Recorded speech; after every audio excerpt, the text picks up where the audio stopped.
Baba dan Nyonya dari Melaka, cantik berhias berbaju kebaya. Disulam manis bercorak bunga, cantik dipakai ke mana jua. Hai, Assalamualaikum dan salam sejahtera. Hari ini kami akan membawa anda untuk mengetahui lebih lanjut tentang pakaian tradisional etnik Baba dan Nyonya, iaitu baju kebaya. Jom ikut saya.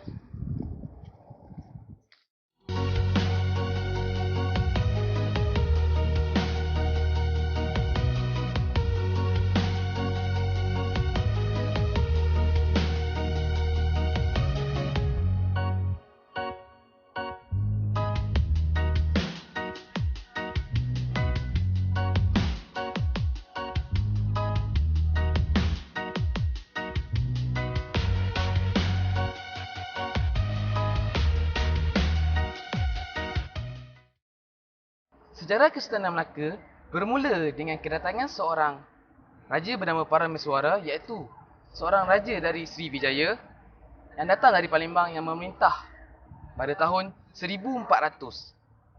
Nama penuh Melaka diambil sempena nama pohon di mana Parameswara berteduh. Pada ketika itu, berlaku satu perkara aneh di mana seekor kancil menendang anjing raja. Melihat perkara itu, Parameswara merasa amat kagum dan memerintahkan agar kawasan itu dibuka dan dinamakan sebagai Negeri Melaka. Kesultanan ini berterusan selama 110 tahun sehingga ditewaskan oleh pihak Portugis pada tahun 1511. Melaka dikuasai oleh pihak Portugis di bawah pimpinan Afonso de Albuquerque pada 24 Ogos 1511. Ia menjadi suatu pekalan strategik bagi pengembangan pihak Portugis di Hindia Timur dan diperintah oleh mereka selama 130 tahun.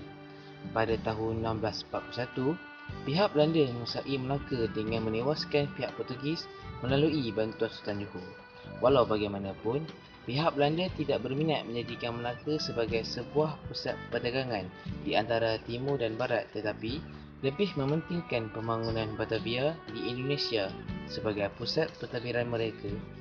Dari tahun 1826 hingga tahun 1867, Melaka diperintah oleh syarikat India Timur Inggeris dan kemudiannya menjadi sebuah tanah jajahan British.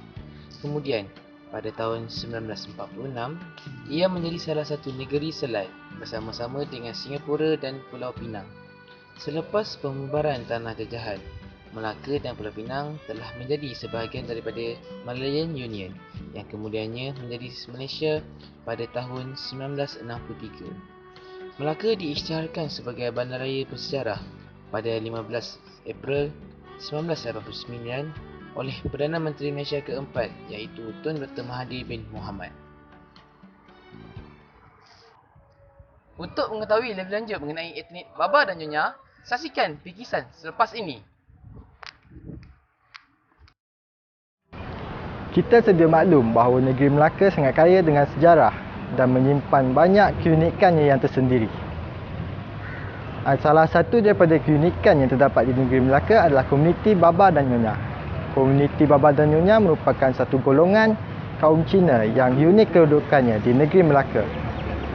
Masyarakat Baba dan Nyonya di negara ini dipercayai telah wujud sejak lebih 600 tahun yang lalu, iaitu ketika zaman kegemilangan Kesultanan Melayu Melaka menerusi aktiviti perdagangan dan sosio-budaya.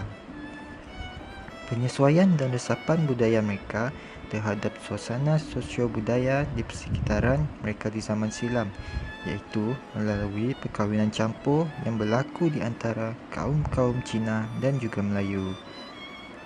Itu telah menjadi punca utama generasi-generasi seterusnya menggelarkan mereka sebagai Baba dan Nyonya. Kaum minoriti ini turut menggelarkan diri mereka sebagai peranakan kerana mereka mengamalkan dua budaya warisan, iaitu warisan tradisi Cina dan pada masa yang sama turut mempraktikkan budaya masyarakat Melayu. Mengambil contoh pakaian Nyonya yang serupa dengan pakaian tradisi Melayu, iaitu terdiri daripada baju kebaya, batik sarung dan juga karonsang. Untuk mengetahui lebih lanjut mengenai kebaya Nyonya, jom ikut saya. Okey, sekarang kita berada di sebuah butik yang terkenal di negeri Melaka, di mana butik ini menjadi tumpuan para pelancong daripada pelbagai negara. Contohnya seperti Singapura, Indonesia, Brunei. Kebaya Nyonya memiliki pecintanya tersendiri daripada pelbagai peringkat umur yang tidak hanya tertarik kepada corak sulamannya sahaja, tetapi jenis kain dan kehalusan seni tangan yang dihasilkan. Ingin mengetahui lebih lanjut tentang sulaman kebaya Nyonya? Mari kita berjumpa dengan pengusaha butik ini. Jom ikut saya.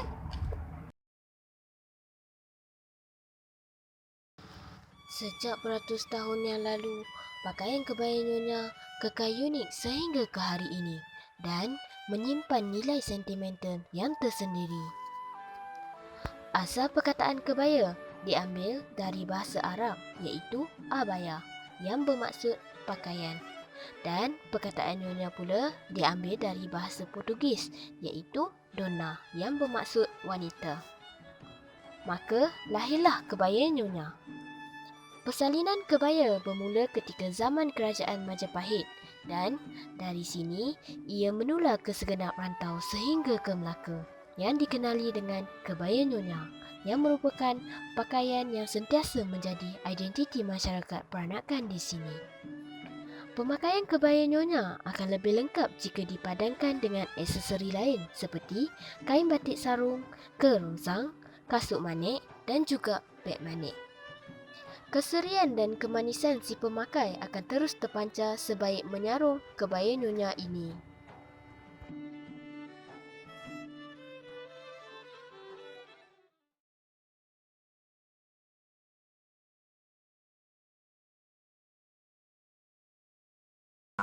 Kalau nak kira baba Nyonya, nenek saya Nyonya, tapi saya tahu keturunan mana. Datuk saya Melayu, tapi kalau kahwin campur orang mesti panggil baba dan Nyonya. Bila mak saya lahir, tapi saya tak tahulah.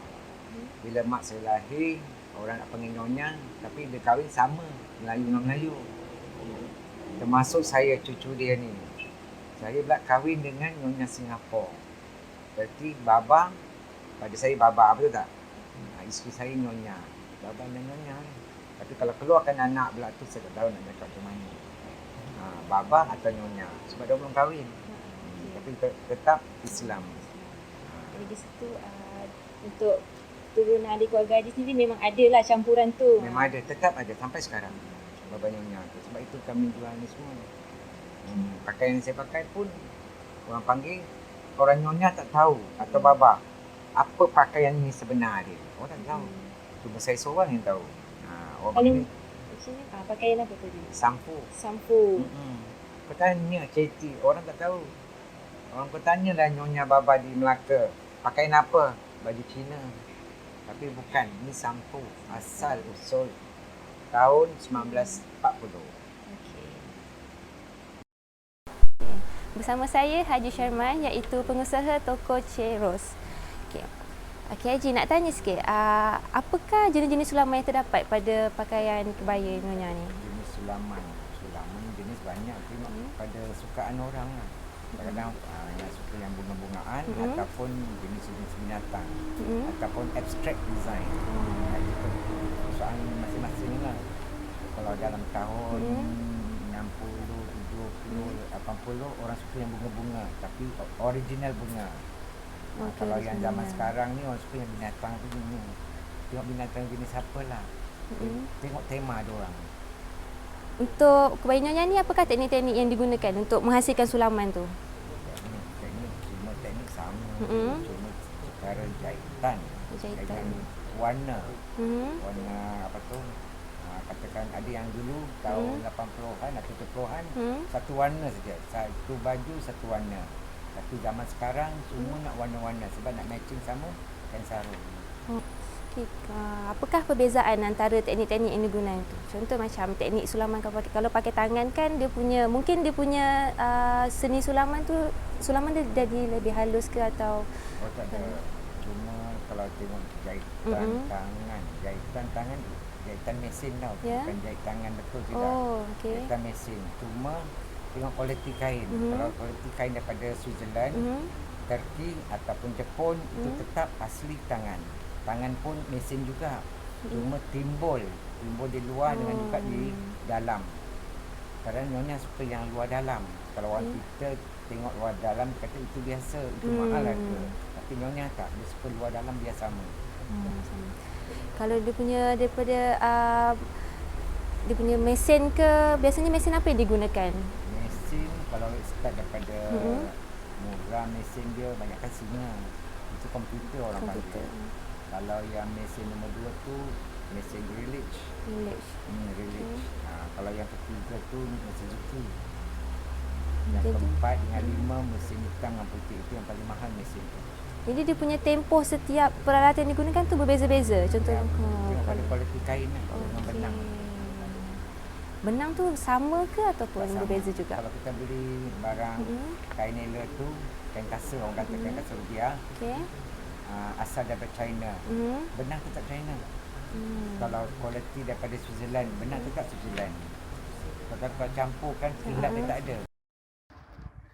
Haji Sherman mula meminati seni menjahit sulaman sewaktu zaman remaja.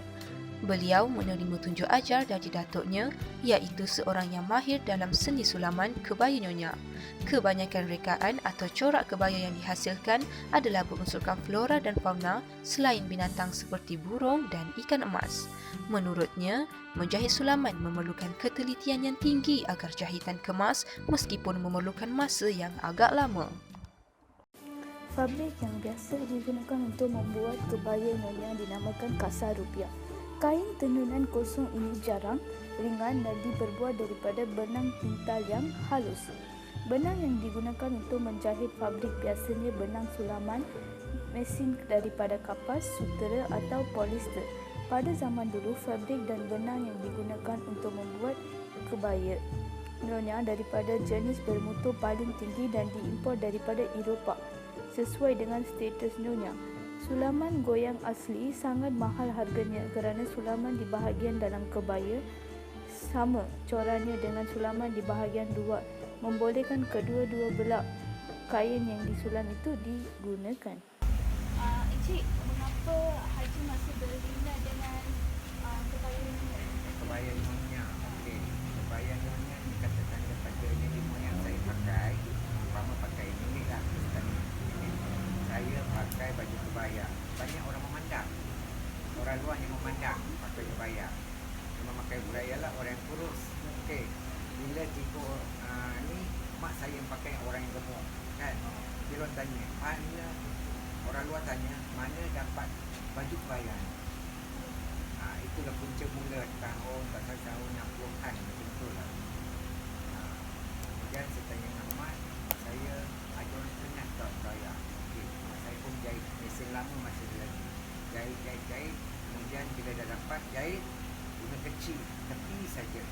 Dan juga jemur di luar, orang pun lalu beli kebaya tu.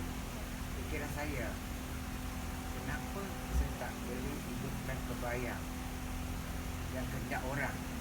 Kenapa saya dengan orang lain belikan jual ini? Situlah permulaan saya pada tahun 80-an saya mula buat kebaya.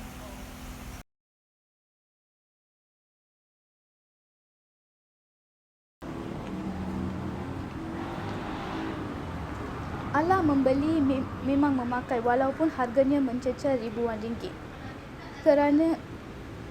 Namun pastinya ia berbaloi kerana rekaan sulaman kerewingnya yang halus hasil daripada mereka profesional yang masih mementingkan keunikan kebaya baba nyonya.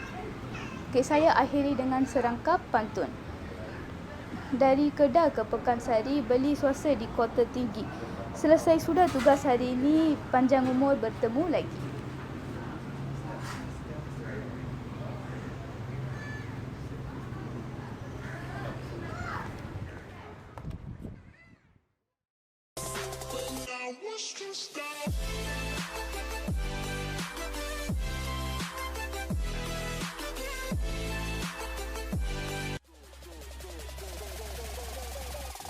Tell me